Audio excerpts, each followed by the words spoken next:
Now at 5, why checking water levels before you float could make all the difference this summer.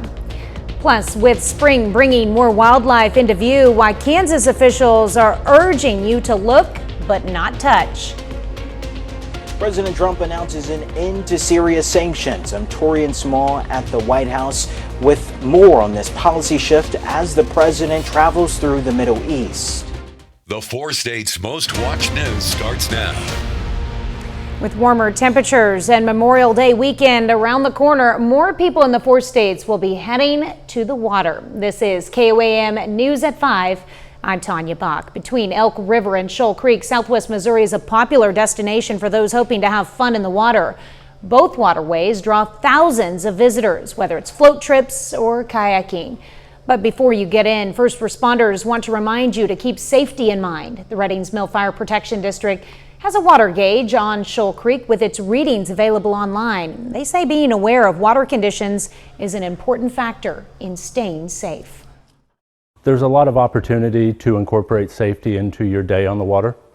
Several of those would be having a float plan, having the right equipment for the river, and this includes from sunscreen all the way down to knowing the river. You can find a link to that online river gauge on our website, KOAMnewsnow.com. And tonight on KOAM News at 6, we'll have more details on how local businesses are also preparing for more people to hit the water. Well, spring is in the air, and with it comes new life across the wild landscapes of southeast Kansas. And as animals enter their mating season, it's a time of activity and renewal in nature. But while the wildlife may be more visible, the Kansas Department of Wildlife and Parks reminds everyone of an important message. The best way to protect our native animals is to admire them from a distance. Well, for one, they can carry diseases. They can have different bacterial things on them. They could have any number of things that are bad for humans, but also that when a human interacts with wildlife, it generally decreases that animal's likelihood of survival in the wild. The Kansas Department of Wildlife and Parks also wants to remind folks it is illegal to possess dead or live wild animals without the proper permit. Well, Chief Meteorologist Doug Hetty joins us now with a first look at weather. Well, of course, we've had pretty good temperatures for us over the past couple days, and this is going to continue as we go through the next couple days. By morning, we only drop back into the mid to upper 60s. We are going to get a few clouds through here. We can't rule out a random isolated little shower, but overall it looks pretty good. And then as we go all the way into Thursday, our temperature is staying really nice as we go through the next couple days. So that is definitely a good point that we are going to see. We're going to continue to see these nice summer-like temperatures. 84 in the morning, or 84 right now in Joplin. 84 is where we stand in Pittsburgh. Through the evening hours, we slide back through the 80s into the 70s. We also have some thunderstorm chances in the forecast. We're going to look at that here in a bit. All right, thanks, Doug. Well, President Trump's first major foreign trip of his second administration is in full swing with today's visit to Saudi Arabia. The focus of this Middle East visit is business, but the president used the opportunity to make big political news that impacts the region. Torian Small has the details from the White House. Speaking at an economic forum in Saudi Arabia, President Trump announced he is ordering all sanctions against Syria be lifted. It's their time to shine. We're taking them all off. The president said he made the decision in part after speaking with Saudi Arabia's Crown Prince Mohammed bin Salman. Gulf leaders have been rallying behind the new Syrian government, which overthrew the Assad regime last year in an effort to block Iran's influence there. During his speech, President Trump urged Iran to choose a path or face the consequences. If Iran's leadership rejects this olive branch and continues to attack their neighbors, then we will have no choice but to inflict massive maximum pressure. The president landed in Riyadh earlier in the day, where the Saudi royal family rolled out the lavender carpet. After the two governments signed multiple agreements, the White House announced a $600 billion commitment from Saudi Arabia to invest in the U.S., including nearly $146 billion in defense sales, as well as billions for AI, energy, and health care. The next stop on this trip is Qatar. It comes amid reports that the small country has offered President Trump a luxury jet to use as Air Force One. That potential gift is sparking bipartisan criticism. Qatar's not, in my opinion, a great ally. I mean, they support Hamas, and so what I'm worried about is the safety of the President of the United States. This is not just naked corruption. It is also a grave national security threat. President Trump has called the offer a great gesture, saying he could be a, quote, stupid person and say no. Torian Small, CBS News, the White House.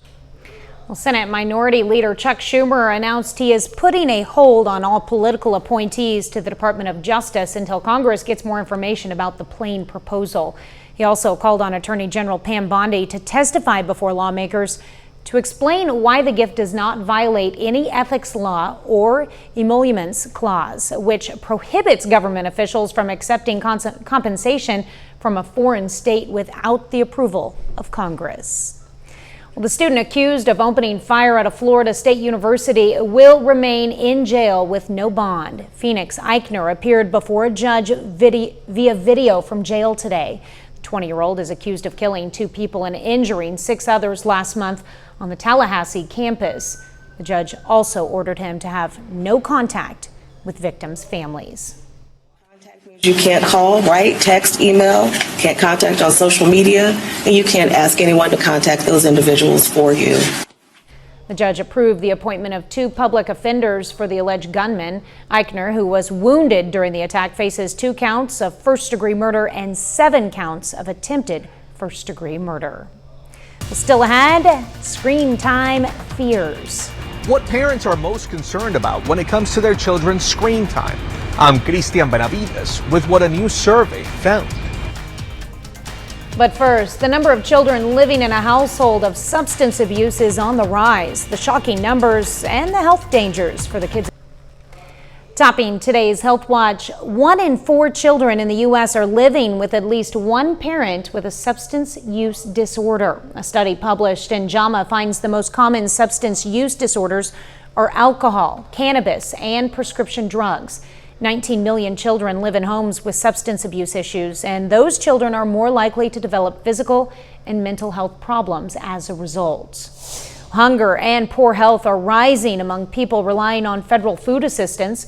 Emergency assistance through the U.S.'s Supplemental Nutrition Assistance Program, or SNAP, ended in early 2023. And since then, food insecurity and poor physical health among SNAP participants has increased. Researchers say the findings show how much government assistance can improve the health of low-income Americans. Well, mental distress among young women rose after strict abortion restrictions are put in place. A study by JAMA finds after new laws were passed in Texas in 2021, women there experienced a 5% rise in frequent mental distress compared to women in states without abortion restrictions. The study also finds men in Texas did not see a similar rise in mental distress. What's a problem your parents probably didn't have to worry about? How to handle a child's screen time and keep them safe. Experts say the best way to start is by talking with your children about your concerns. Christian Benavides has more. They're gonna be flowers, Mom. As 8-year-old Elia blossoms into a young adult, her parents know sunlight, not a screen's blue light, will help her to grow. I am a little afraid of what I'm gonna have to face the older she gets. But I'm also realistic in knowing that this is just the world she's growing up in, so I have to have real conversations with her. Sia Chekwa and her husband keep close eyes on the tablets their children use, but outnumbered 3-2, they worry about what slips through the cracks. Is it age appropriate? Can someone talk to them on there? Is something going to pop up that I don't want them to see?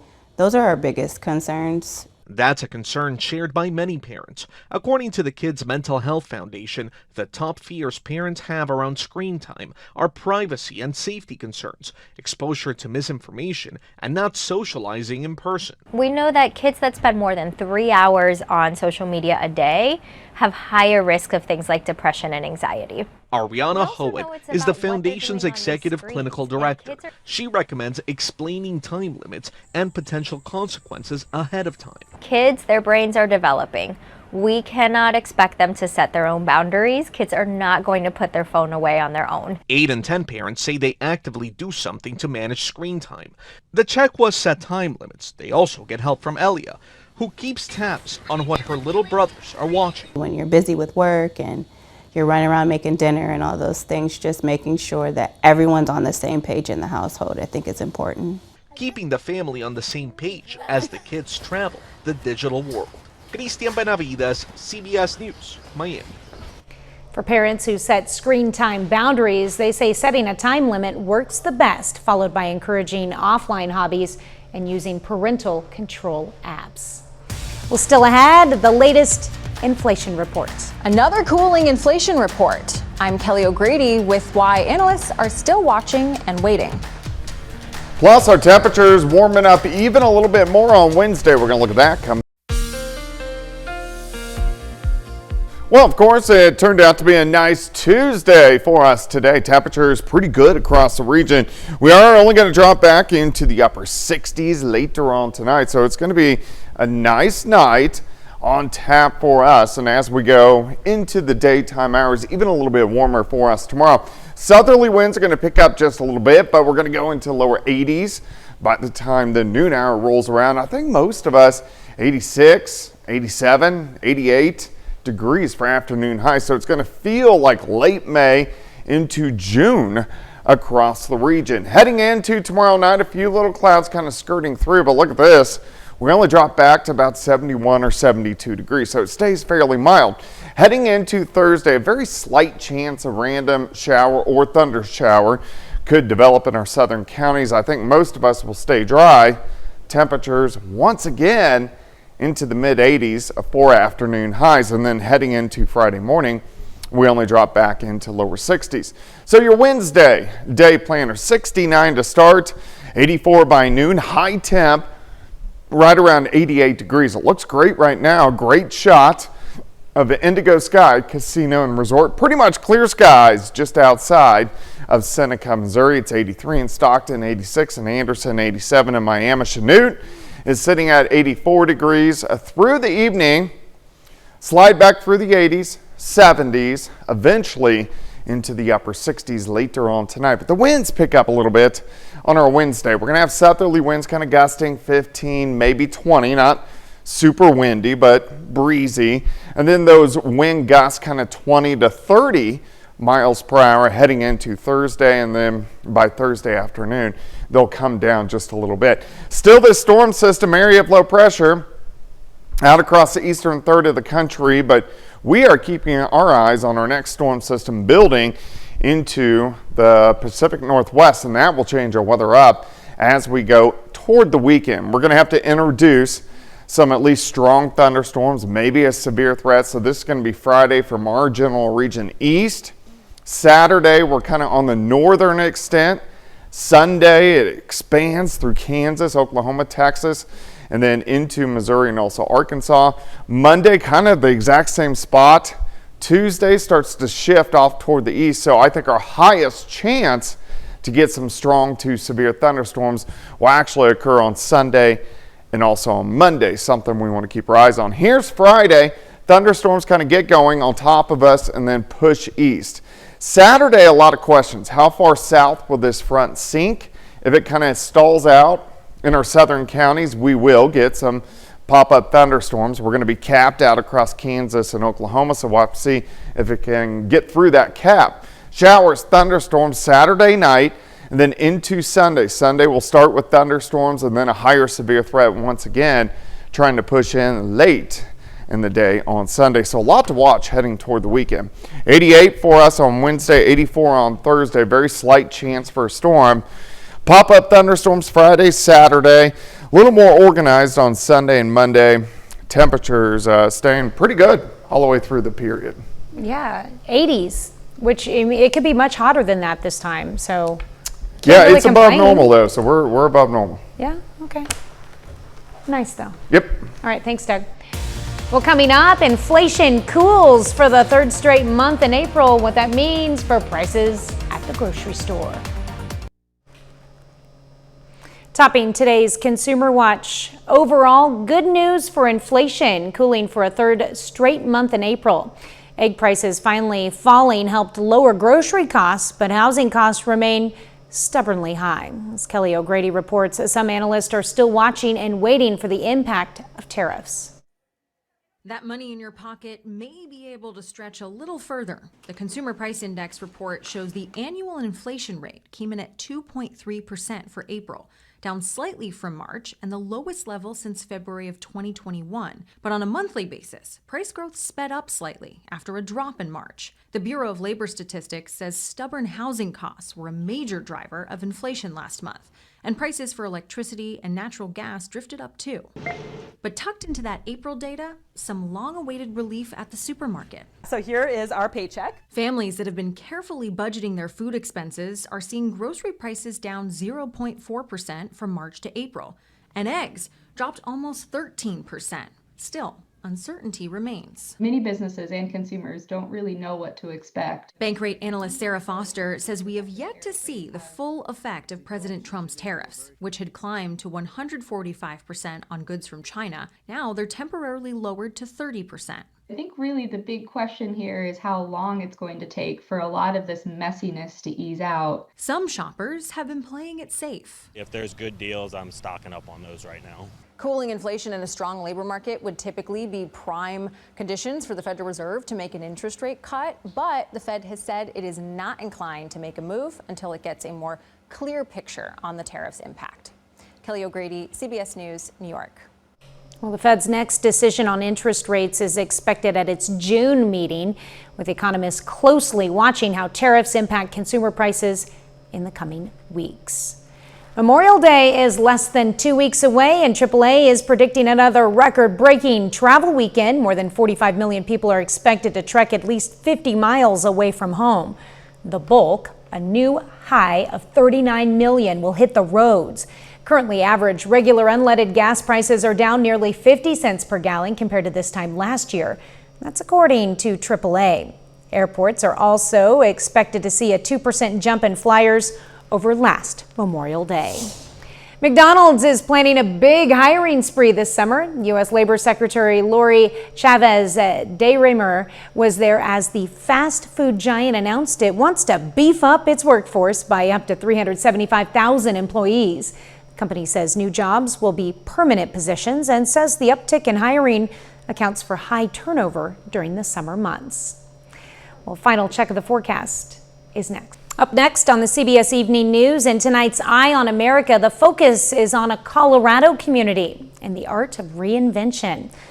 A coal town striking gold by unleashing its creativity. And then on KOAM News at 6, an early morning crash shuts down part of I-44, what witnesses saw and how first responders got involved. Plus, students took a step back in time in Carthage. See how Great Americans Day is bringing history to life in Central Park.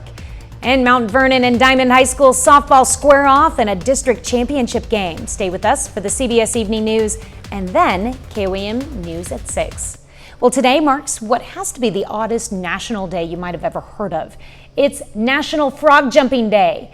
Now, what in the world is that, you may ask? Well, it's a day to celebrate the humble frog jumping contest. They were made famous by Mark Twain's first short story, The Celebrated Jumping Frog of Calaveras County.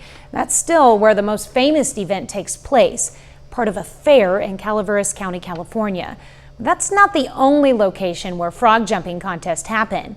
They're still out there in many other parts of the country. The world record for a frog jump belongs to Rosie the Ribbiter, good name, 21 feet and 5 3/4 inches, set in 1986. Reminds me of the game Frogger. There you go. Good weather for jumping. Yeah, it looks pretty good. Temperatures, they're going to stay pretty nice, mid to upper 80s over the next few days, but thunderstorm chances increasing really starting on Thursday. Well, thanks for joining us. The CBS Evening News is next, and we'll be back here for KOAM News at 6. We'll see you then. Have a great evening and an even better tomorrow.